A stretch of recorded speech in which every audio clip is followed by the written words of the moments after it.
শেষ বক্তব্য দিবেন, মোনাজাত করবেন, আমরা সেই প্রত্যাশা ব্যক্ত করছি।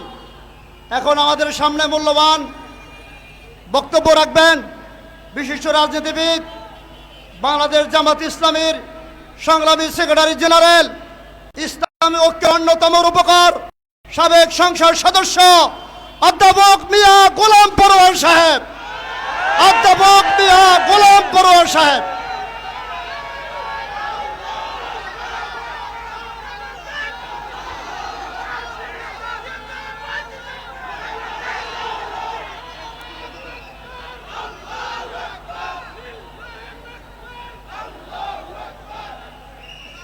আসসালামু আলাইকুম ওয়া রাহমাতুল্লাহি ওয়া বারাকাতুহু।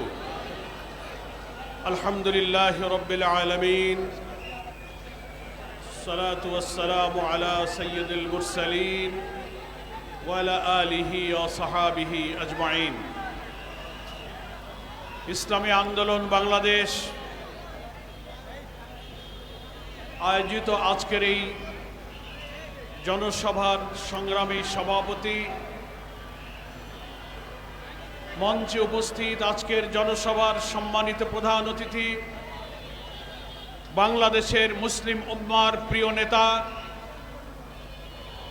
ইসলামী দল সংগঠন দেশপ্রেমিক শক্তির ঐক্যের কাণ্ডারি, চরমনার পীর সাহেব কেবলা মুফতি সৈয়দ মোহাম্মদ রেজাউল করিম, মঞ্চে উপবিষ্ট আছেন ইসলামী আন্দোলন বাংলাদেশের প্রেসিডিয়াম সদস্য, বিশিষ্ট আলেমে দ্বীন মুসাদ্দিক বিল্লাহ আল মাদানী, অনেক ওলামায়ে কেরাম নেতৃবৃন্দ উপস্থিত আছেন, জামাত ইসলামী ঢাকা মহানগরী দক্ষিণের সংগ্রামী অ্যাসিস্ট্যান্ট সেক্রেটারি, শহীদি কাফেলা ইসলামী ছাত্র শিবিরের সাবেক কেন্দ্রীয় সভাপতি মজলুম জননেতা দেলোয়ার হোসেন, মাওলানা খলিলুর রহমান মাদানী জামাত ইসলামীর কেন্দ্রীয় পরিষদ সদস্য, ইসলামী আন্দোলন বাংলাদেশের কেন্দ্রীয় স্থানীয় নেতৃবৃন্দ, আজকের এই বর্ষণ মুখর বিকালে সমবেত আমার প্রিয় দেশবাসী ভাইয়া, আমরা আজকের এই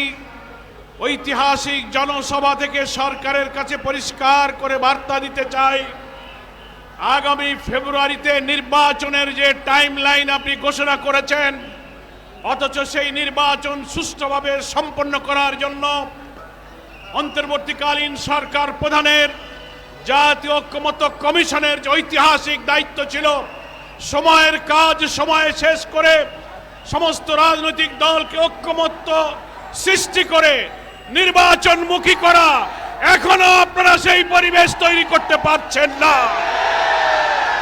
কোন রাজনৈতিক চাপে, কোন পরাশক্তির অঙ্গুলি হেলনে জাতিকে আপনারা বিভ্রান্তির মধ্যে ঠেলে দিয়েছেন।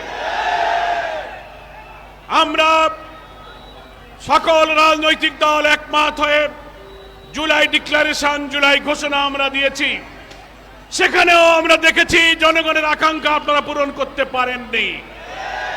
আজকেও আমরা বলবো সেই জুলাই ঘোষণাকে সংশোধন করতে হবে। আমাদের 24-এর গণ অভ্যুত্থানের প্রেক্ষাপট টানতে গিয়ে অনেক ঐতিহাসিক সত্যকে আপনারা এড়িয়ে গিয়েছেন।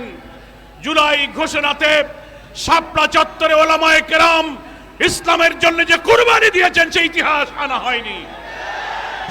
সেখানে পিলখানার সেনা হত্যার কাহিনী আনা হয়নি। আলেম ওলামা ইসলামী জনতার যে ঐতিহাসিক অবদান জুলাই অভ্যুত্থান ছিল সেটাও আনা হয়নি। আপনারা এটাকে সংশোধন করবেন। তারপর জুলাই সনদ, জুলাই চার্টার নিয়ে ন্যাশনাল কনসেনসাস কমিশন সকল রাজনৈতিক দলকে নিয়ে চেষ্টা চালিয়ে যাচ্ছেন। অনেক দিন হয়ে গেল, 2 মাস ধরে নেতৃবৃন্দ চেষ্টা করছেন, কিন্তু একটি দলের প্রভাবের কাছে আপনি মাথা নত করে আমাদেরকে কেন ঐক্যবদ্ধ দিচ্ছেন না? আমরা সবাই বলেছি জুলাই সনদকে আইনে ভিত্তি দিতে হবে। একটি বড় দল বলছেন সংবিধানের সংশোধন, আইনি ভিত্তি দেওয়ার এই কাজগুলো এখন হবে না, নির্বাচনের পরে যে পার্লামেন্ট আসবে তারাই এসে নাকি সেই কাজগুলো করবে। তাহলে জাতির প্রশ্ন, কেন এই সময় নষ্ট করে 2 মাস ধরে জুলাই সনদের জন্য সময় খরচ করলে? এর পেছনে নিশ্চয়ই অসৎ উদ্দেশ্য আছে। কারা পার্লামেন্টে যাবে আগামী নির্বাচনে, ক্ষমতা জনগণ কাদের হাতে দিবে সে মহান আল্লাহ পাক ভালো জানেন। তার আগে ক্ষমতায় যাওয়ার আগে যারা দোকানপাট, টেম্পু স্ট্যান্ড, বাজারঘাট দখল শুরু করেছেন, তারাই জোর করে ক্ষমতায় যাওয়ার ফন্দি ফিকিরের জন্যই জুলাই সনদের আইনে বাস্তবায়নকে আপনারা বিলম্বিত করছেন। আমরা আজও পরিষ্কার বলি, গতকালকে ঐক্যমত্য কমিশনের সব দলের প্রতিনিধিরা বলেছেন জুলাই সনদের আইনি ভিত্তি দেওয়ার পথ পন্থা আমরা দেখিয়ে দিয়েছি। পিআর পদ্ধতি ছাড়া বাংলাদেশে নিরপেক্ষ নির্বাচন হবে না। অথচ একটা বড় দলের স্থায়ী কমিটির নেতারা বলছেন পিআর কি খায় না মাথায় দেয়। কেউ বলছেন পিআর, যে দেশের লোকেরা ইভিএম বোঝে না তারা পিআরও বোঝে না। আমরা আশ্চর্য হই রাজনৈতিক নেতৃত্বের প্রজ্ঞার, চিন্তার, দূরদর্শিতার এত সংকট। আপনি ইভিএম মেশিনের সঙ্গে পিআরের তুলনা করেন। ইভিএম হচ্ছে একটা মেশিনের নাম, ইলেকট্রনিক ভোটিং মেশিন। সেটা হলো একটা মেশিন, একটা যন্ত্র। আর পিআর হচ্ছে প্রপোর্শনাল রিপ্রেজেন্টেশন। সকল ভোটারের মূল্যায়নের মধ্য দিয়ে কালো টাকা, পেশি শক্তি, কারচুপিকে বন্ধ করে একটা পার্লামেন্টে, একটা উন্নত পার্লামেন্টে সকলের অংশীদারিত্বের ভিত্তিতে নিরপেক্ষ নির্বাচনের ব্যবস্থার নাম হচ্ছে পিআর পদ্ধতি। পৃথিবীর 90টি দেশের বেশি জায়গায় পিআর পদ্ধতি চালু আছে। সেই পদ্ধতির মধ্যে 6-7-8টা পদ্ধতি আছে। বাংলাদেশের উপযোগী যে কোনো একটা পদ্ধতি বাছাই করে পার্লামেন্টের প্রস্তাবিত আপার হাউস, লোয়ার হাউস দুই জায়গাতে পিআর মানতে হবে। তা না হলে ঐক্যমত্য কমিশনে আমরা যারা পিআরের পক্ষে, জুলাই সনদের পক্ষে বিচারের দাবিতে আজ ঐক্যবদ্ধ হতে যাচ্ছি, ইসলামী দল এবং দেশপ্রেমিক দল এই দাবি আদায় না হওয়া পর্যন্ত আমাদের রাজপথের আন্দোলন অব্যাহত থাকবে। দেশবাসীকে বলবো আপনারা আন্দোলনের প্রস্তুতি গ্রহণ করুন। আজকে সাংবাদিক সম্মেলনের মাধ্যমে আমরা যারা এই সংস্কার কমিশনে পিআরের দাবিতে, জুলাই সনদের দাবি সহ বিচারের পর দ্রুত ফেব্রুয়ারিতে নির্বাচনের দাবি করেছি, তারা সাংবাদিক সম্মেলন করে আন্দোলনের কর্মসূচি আমরা সবাই ঘোষণা করেছি। এই আন্দোলনে আমরা থাকব।